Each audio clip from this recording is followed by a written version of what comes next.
Hello and welcome to Sports This Morning. I'm Cecilia Omogbe. I am Tahir Salam. Many thanks for joining us again. All right, so this is what the show looks like. We're starting off with the Golden Eaglets of Nigeria. They're going to be in action on Saturday. That's at the WAFU B tournaments where they'll be taking on Burkina Faso in that competition. Wishing them all the best in the competition. Later today, that's when they'll be taking on Burkina Faso. All right, also on the program, we'll talk about Nigerian Professional Football League, and the news that is coming out from Abia Warriors is the fact that Imama Amapakabo has been given 3-match ultimatum. If he doesn't win the next 3 games, obviously he may just be fired. Abia Warriors will be playing Ifeanyi, MFM and Lobi Stars in their next 3 games. Yes, we knew this was coming. I mean, when you start the season with 4 straight losses, you're always going to be under pressure. Winless. And that's the situation with Coach Imama. Also on the show, it's official. James Harden is a Brooklyn Knight.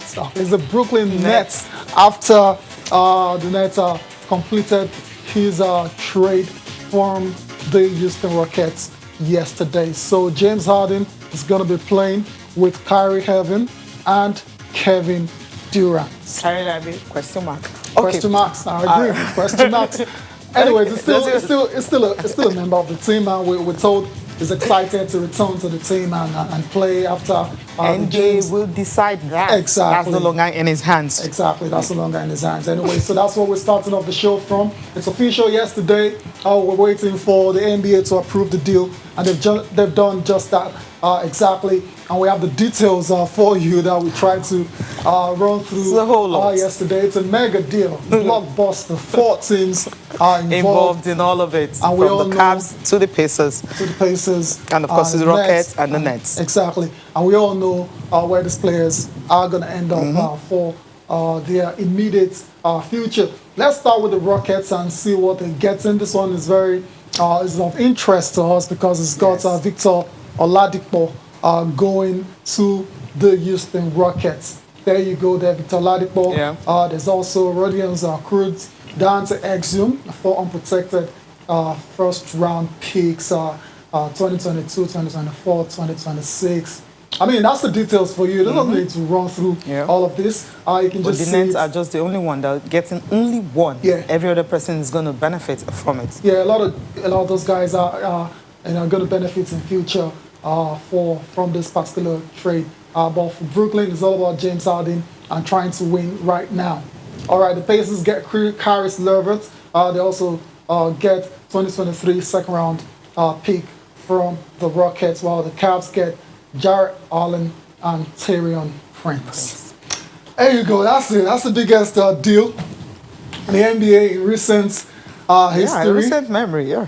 I'm trying to remember any of the players that cost this. Across this many many teams, not just the players, but the teams involved in it. Because some players will go to a particular team and then they get traded to another team. It's just all ambiguous and hard to actually comprehend. But we'll not be doing all the details alone. Guys, we know AY, of course, Ayotunde Onabolu will be joining us all the way from Houston to tell us about this. I believe he will be very delighted and happy. San Antonio. Okay. Yeah, what's the delight coming from, Cecilia? He will be delighted because you remember at the beginning of the season when we talked about the fact that when the season was about to start, AY was on the show. We talked about the fact there are some players that are unhappy that are likely to move. And we mentioned James Harden. Remember, like he was going to Philly and all that, but we were talking about how do you let Ben Simmons and everything because of what was involved in it and everything. And you said that if it happens, you're going to bring him on the show. Yeah, you remember. You've got a good memory. Come on. So AY is right here all the way from Houston, Texas, joining us this morning. Good morning. I know you're kind of excited, right? Good morning, Cici. Good morning, Tahir. I mean, I don't know whether excitement is the word to use now, or shock, or surprise, or just intrigue, because we don't know what the next few days will hold. So, AY, I remember the last time you were on the show, we had this conversation about the likelihood of James Harden going to the Brooklyn Nets. My last statement was left hanging because I thought at the time it would be the most incredible trade, in recent memory. And here we are, James Harden teaming up with Kevin Durant and Kyrie Irving, 2 of the most the best and most prolific scorers the NBA has ever seen, will be playing together in Brooklyn. Well, it's crazy because after James Harden pulled up his antics and, he threw his entire team under the bus after losing to the Los Angeles Lakers about, two days ago. He threw the entire team under the bus, made it look like the team could not play very well. And that was when the handwriting was on the wall. The Houston Rockets made it clear, look, we're listening to offers, and we're not just listening to offers for James Harden. We are actually tidying up a certain deal. And here we are, James Harden will be playing for the Brooklyn Nets. And it's interesting because you're looking at three guys who love to have the basketball, who love to score the basketball on the same team. You're talking about three guys who are known beyond what they can do so well on the floor, who are known to have ego. You're talking about three guys who have been very sensitive in terms of their personality and how they react to issues. I mean, for goodness sake, Kyrie has not played for the team. He's been out for personal reasons, only to be spotted having a party, without necessarily protecting himself. And we don't know how long he's going to be out pending the investigation of the NBA. So it's too much to try to digest at the same time. Because if we were playing NBA 2K21 on PlayStation or Xbox One, for example, that team will in fact win the NBA title because of the amount of offensive talent power they have. Yeah. You're looking at a Kevin Durant who is probably a 96, 97 overall, James Harden who is a 96 overall, Kyrie Irving who is like a 92 overall. They win the league.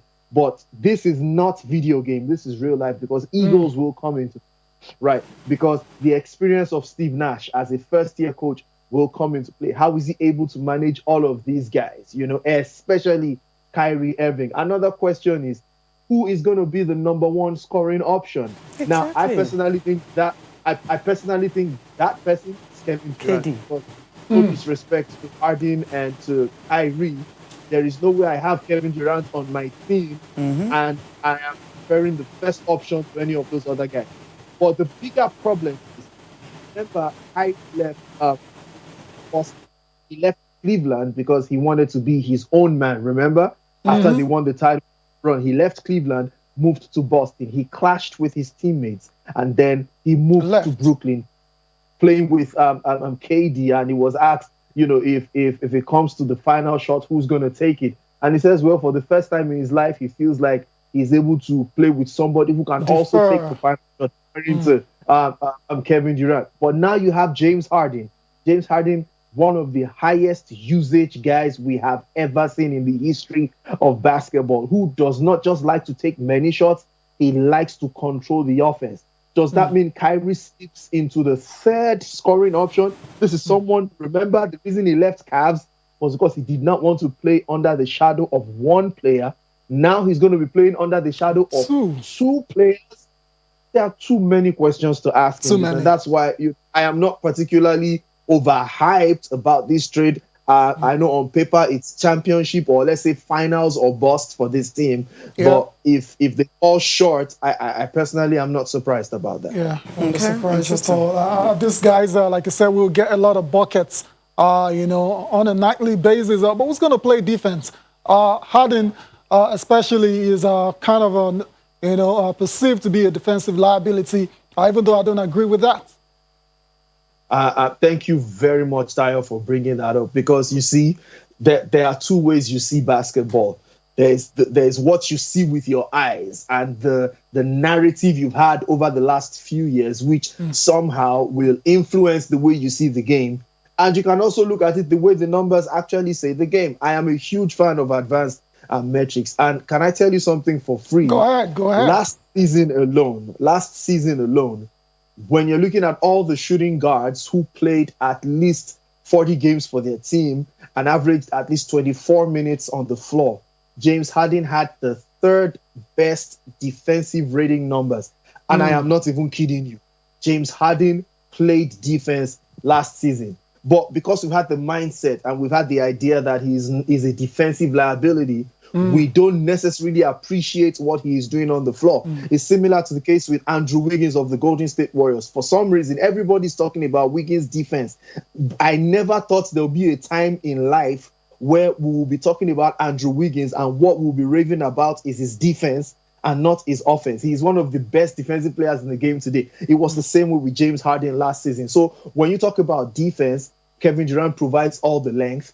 James Harden played defense last year for the Rockets, and I feel like if you place that same amount of defense for the Brooklyn Nets, the team is not necessarily a solid defensive team like the Lakers or the Clippers or the Bucks or the Miami Heat. In no way.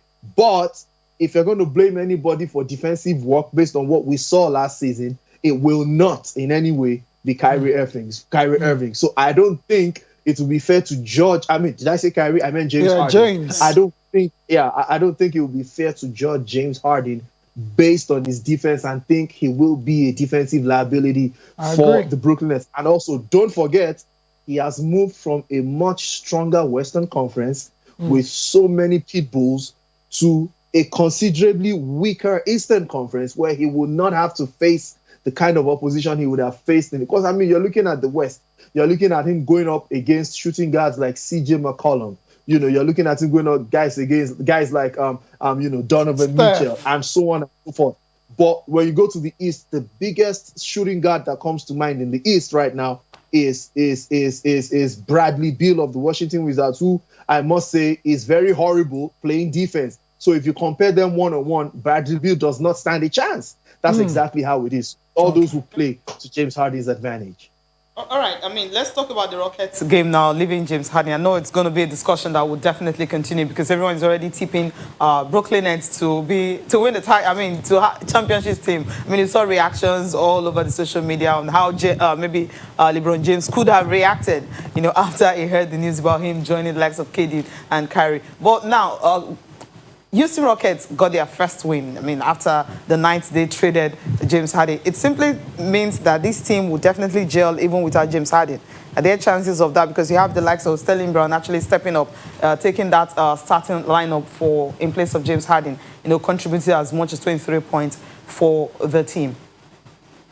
I mean, the Houston Rockets, that's another intriguing case that is set to unravel over the next few match days, and that's because they have a first-year coach in John Silas.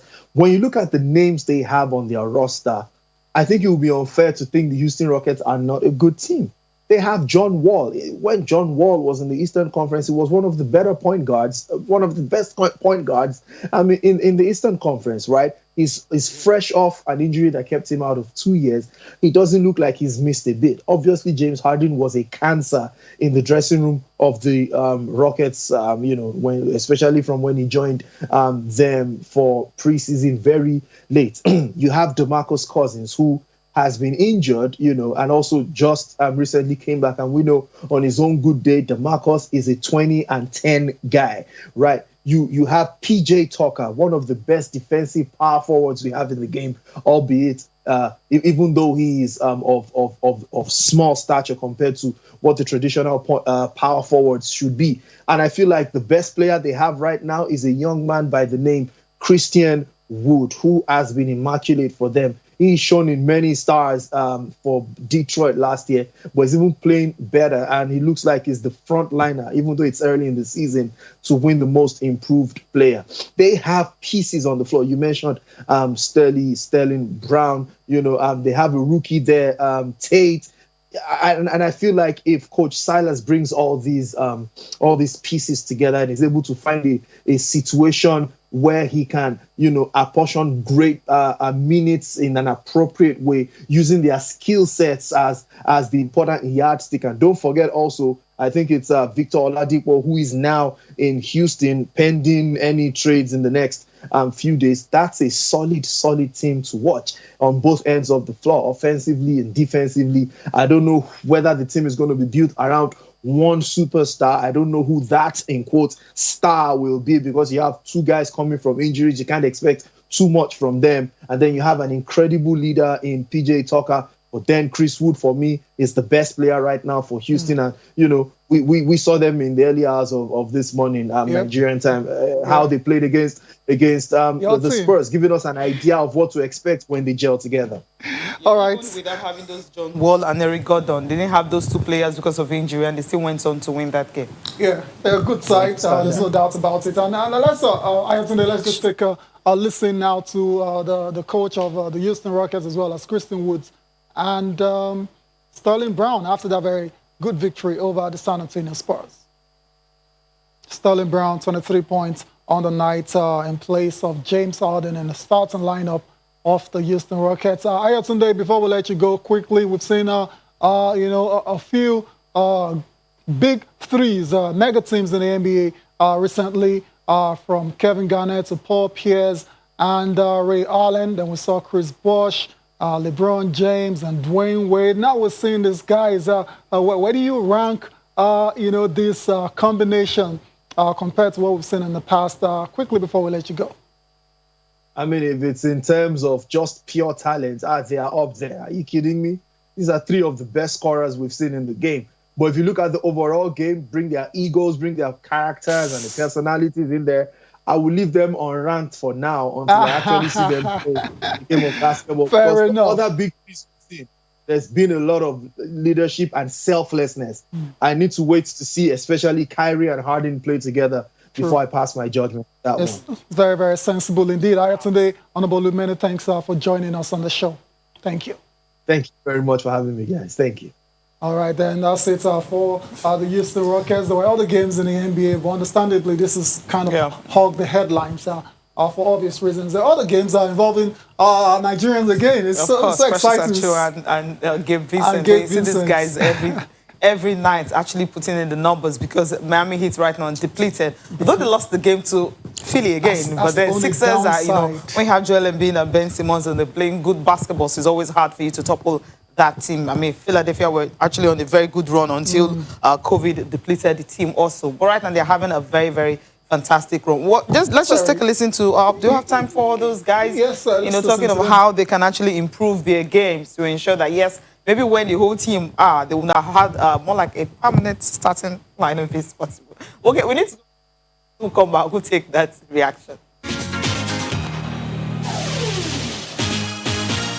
There you go. The Tigers got Gabe Vincent and Andy starting consecutive games for the Miami Heat. Of course, we also saw Precious. the 20th draft pick, Precious Achiuwa from PH. It's always important to say that, because it wasn't just some dude that was born over there. And all of that. He started it all here. So Precious had a double-double on the night. 10 points, 11 rebounds. Back-to-back double-doubles for the rookie. Interesting.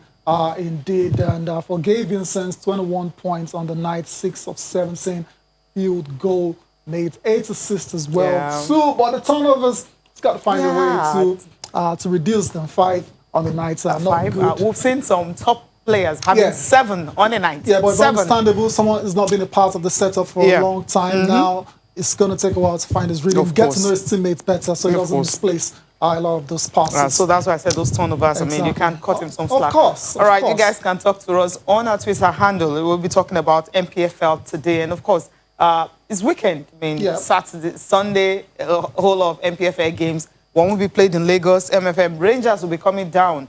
Look, MFM went away from home to get a draw against Dakada. And they beat Rangers at home. But the coach was happy that he started spade off against Dakada. Against Rangers, don't know what's going to happen in that one. So talk to us about Nigerian Professional Football League, the game you're looking forward to this weekend. And, of course, the other one, the champions and the table toppers, talking about Manchester United and Liverpool. Liverpool hosting Manchester United this weekend. So Manchester United fans, talk to us about this one. Imam also getting 3-game ultimatum. I mean, winless in 4 games. So that's not the way they expected him to start the season. This man might not just have a job at the end of January. I'm going to say that, I don't know, but he needs to win it.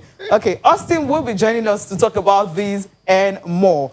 All right, Austin, good morning. It's good to have you join us again.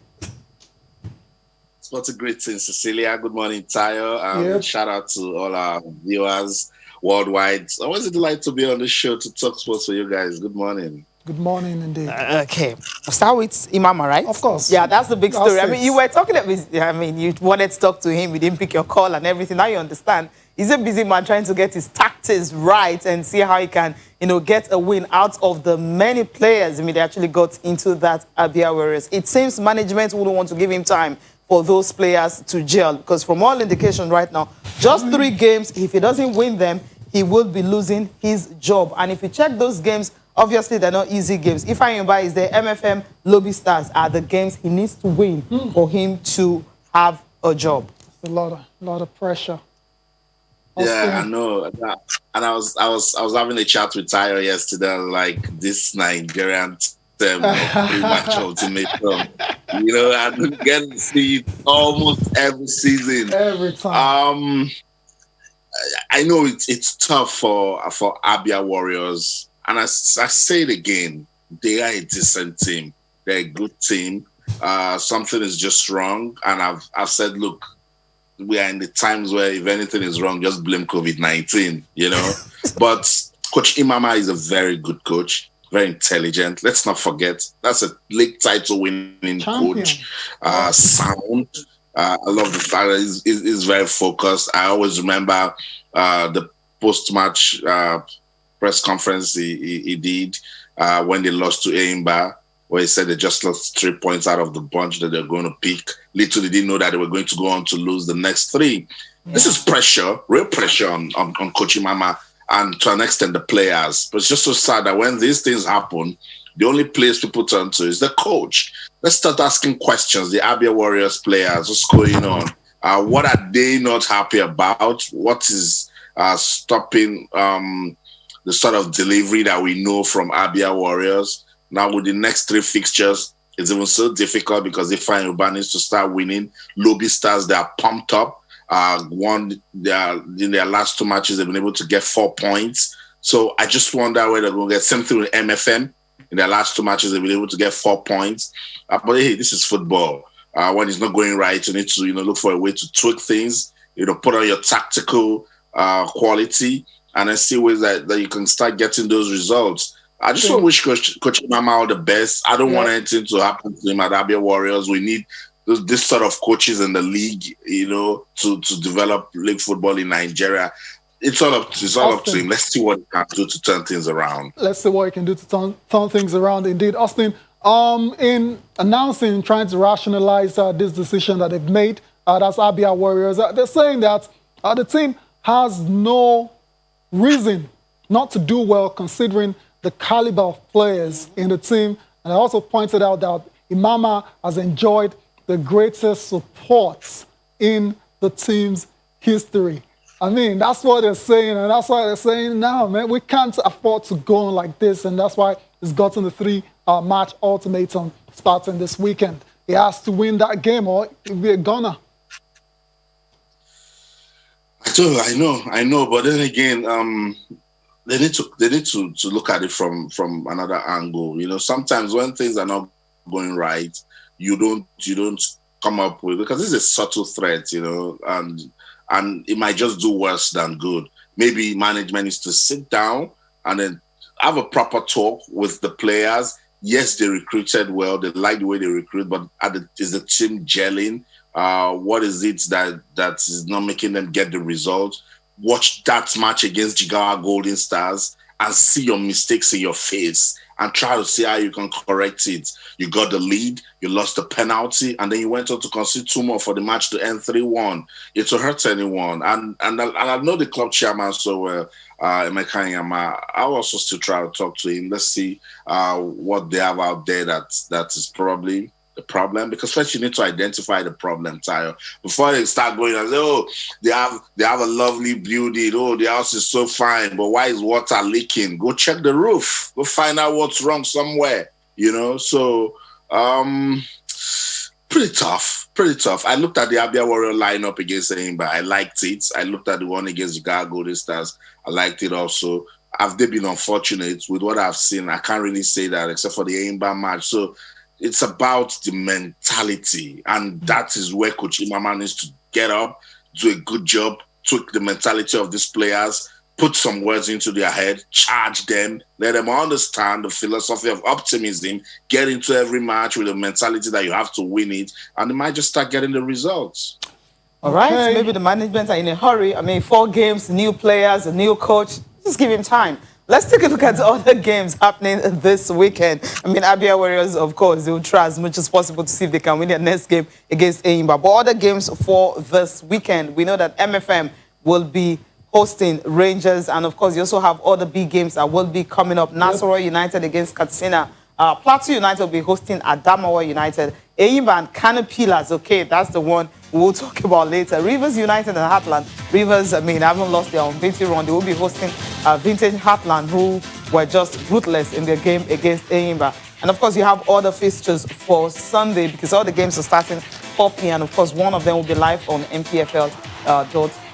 Aqua United and Wiki Tourists will also be playing. Jigawa Golden Stars will welcome Kwara United. Enyimba and Abia Warriors, of course. Abia Warriors going away after losing in front of their home fans. Can they redeem it? Sometimes maybe the players just need somewhere to start that winning run. Then once they get back home, the confidence will be back. MFM and Rangers, that will be at the Agege Stadium in Lagos.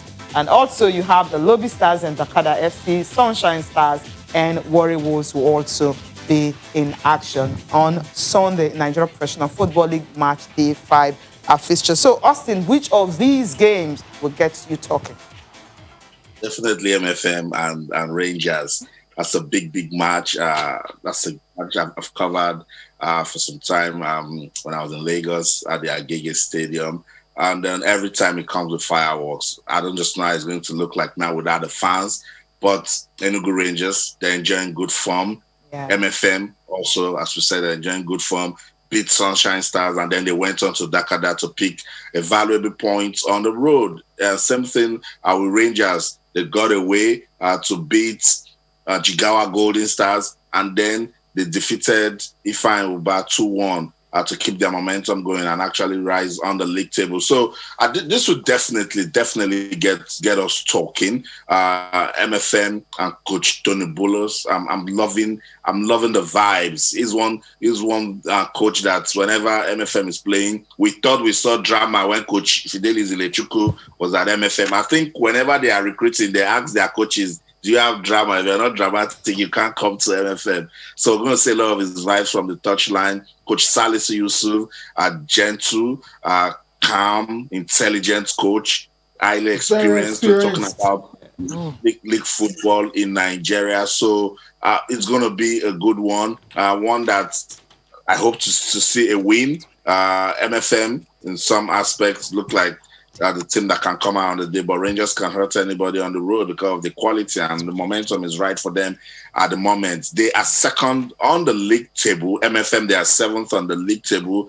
And if you look at Rangers, whenever they start gathering this sort of momentum, they get better match after match. So the Flying Antelopes will hope to see if they can fly over the Olukoya boys at the Agege Stadium, but ultimately we'll see good football in the NPFL. Good football in NPFL. I mean, talking about the game, MFM, and of course, what you'll be able to do this weekend. You mentioned earlier, I mean, how they went to Dakada, they pick up a point. But then let's get reaction, after that game. What Dakada FC, I mean, the coach said, okay, right, he made a mistake and all that. But then MFM coach said, Tony Bullis, he said, look, his tactics actually worked so well. He has studied the team and all his tactics paid off. First of all, I want to say that my boys did not play to instruction because why I said so was that during the pre-match talk, I told them what these guys came for.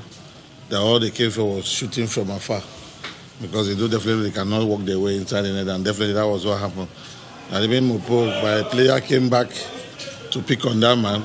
I don't think that would have happened. So it's a lesson and it's a football we've learned for today. So we're going to go back and we'll work on it. Yes, actually, I have studied the team for quite some times. And that's why you see at the end of the first half, I decided to bring in 3 players so that the second half will be able to go on them. And at the end of the day, it works out. That's Tony Bullis right there. Of course, he's happy that his tactics paid off. So these 2 teams will see how one is away from home. The other one is, of course, at home. Now, Lobi Stars and Sunshine Stars was another, I mean, that game get everyone talking. The goals that were scored, how, Lobi Stars had to try as much as possible to ensure they get a point from that, despite the fact that they were really playing at home. But then the reactions coming from that game, Austin, let's just get the reactions. Then you tell us what you think about their next games. Okay, I mean, Austin, right. the game between Lobi Stars and Sunshine Stars, you saw that game. But then another game that will get you talking this weekend will be, apart from that, Rangers and MFM. Yeah, that's another fixture to look forward to. Lobi Stars, Dakada. Yeah, Dakada. Yeah, Lobi Dakada, yeah. Yeah, Dakada, they are one team that from last season, guys, they started giving us reasons to talk about them. You know, newly promoted side from the NNL came into the league, showed no respect to the big guys, picked points away from home. I was loving what they were doing until the league was paused on March the 18th last year. This season, they started from where they started from where they stopped. Remember, they held their elder brothers, Aqua United, on the opening day. They went away to win, and now they're looking good. I see them fifth on the log. They've been able to, gather 8 points. Lobi Stars had a fantastic match against Warriors, won 3-0, went to Akure, almost. When I was writing that story of matchday 4, I said Lobi Stars will be biting their fingers all the way from Akure to Makurdi, wondering how they lost that vital away victory. But Sunshine Stars have shown that they are the team that will keep fighting, never say die attitude. And that was why they were able to get that last-minute goal. So Lobi Stars Dakada should be one fixture that will really get us talking, because everybody at this early stage trying to see if they can pick those points. Not also forgetting Sunshine Stars, they need to start winning also. They have a good coach in Coach Binga Ogumbote. Only one win this season, that they got against FC Fine Uba. They take on Warrior Wolves, that is also enjoying themselves again. Had a fantastic win over Katsina United 3-0, and they scored beautiful goals. So for teams on match day 5, it's all about consolidating on the results that they got from match day 4. Teams such as FC Fine Uba and Abia Warriors didn't win their last match, so they need to up the game. But let's see what Jigawa Golden Stars can do again, guys. After producing that upset in Aba, they're going to host Kwara United. Kwara United also were so close to getting all 3 points against Aqua United. Christopher Uwaze, what a story! He converted a penalty for his team and scored an own goal to give Aqua United a vital point on the road. So this weekend in the Nigeria Professional Football League will really get us talking. Rivers United, now that they've lost a match, it's time to test their character as a welcome Heartland. Heartland, finally, they've won their first game of the season. Coach Fidelis Elechukwu said, look, let's not even let it get into our heads. But when you beat Eimba, it should give you some level of confidence to go on to get more points. So that should really, really get us talking. And guys, there's also Eimba taking on Kano Pillars. Of course, the small matter of Eimba, Kano Pillars, indeed. Austin, let's leave the NPFL for now. We'll come back on Sunday. We'll do a comprehensive review of all the games. Let's quickly touch on the WAFU B tournaments going on in Lome, where Nigeria will be taking on Burkina Faso in the semifinals. They got lucky to get to this stage. Surely they'll be banking on luck again, this time against the Burkina Babes. They better don't bank on luck this time. To show their quality, because I'm the guy that comes around and say, oh, no pressure, it's developmental. Let's see what we can get from this. But now, with what Cote d'Ivoire did for Nigeria, football fans in Nigeria don't want to hear that they need to be lucky against Burkina Faso. But then, whenever we're playing football, Tayo, as a country, we only just focus on ourselves. We don't look at the opponent. Burkina Faso, in the last 5 years, they've been doing so well with grassroots football development. They've been producing talent, So, and if you look at them at the competition, they've actually been decent. But at this level, passion is raw. Talent is raw. So you can get the sort of result that you don't expect, to see. So for the Golden Eaglets, I thought they had the quality to have beaten Ghana. They were unfortunate, So Cote d'Ivoire doing the work for them is okay, we've given you a lifeline. Go out there and show that you can actually make it to the final. And I think it will be good if they make it to the final. Coach Fatah and the guys, they've been championing on the bit of confidence that they can go out there and get it done against Burkina Faso. This competition, a lot of persons have said that is deployed by CAF to take out the best teams from West Africa.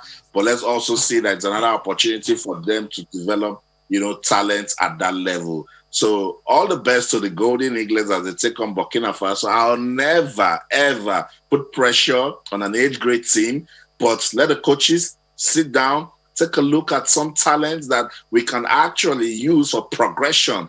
NFF, when they come back, sit with the technical crew and your technical department. What did we learn from this competition? This is under 17. We can start building from the bottom to the top. That's what football should be about. That's the way it's supposed to be. That's the way it should go. But I hope they won't come back empty-handed. I mean, at least get a win before they get back to Nigeria. Austin, no pressure. No pressure. Get a win before you get back to Nigeria. So your names will be remembered. I'm with you on this. Or we'll continue after the short break.